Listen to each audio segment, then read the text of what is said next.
My dear Kolkata আজকে চলে এসেছি ঘরোয়া অনুষ্ঠানের একটা মেনু নিয়ে। তো দেখো, ফার্স্টেই পাতে পড়ে গেল গরম গরম সাদা ভাত, লেবু, ভেজ ডাল আর আলুর চিপস। সেটা দিয়ে খেতে না খেতেই চলে এলো ভেটকি মাছের পাতুরি। কলায় পাতায় মোড়া ফ্রেশ মাছের একদম পাতুরি খেতে যে কী দারুণ লাগছিল তোমাদের কি বলবো। আর হাত দিতেই মাছটা একদম ভেঙে ভেঙে চলে আসছিল। আমি যে পুরো মাছটা হাতে নেব সেটাও পারছিলাম না, এতটাই সুন্দর রান্না হয়েছিল। ভেটকি মাছের পাতুরি খেতে কারা কারা ভালোবাসো তারা কিন্তু কমেন্টে অবশ্যই জানিও। আমি কিন্তু বেশ তৃপ্তি করে খেয়েছিলাম।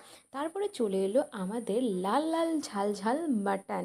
হ্যাঁ, সাদা ভাতের সাথে মাটনের এই পাতলা ঝোল খেতে কিন্তু বেশ ভালোই লাগে। আমিও কিন্তু বেশ দারুণ এনজয় করেই খাচ্ছিলাম।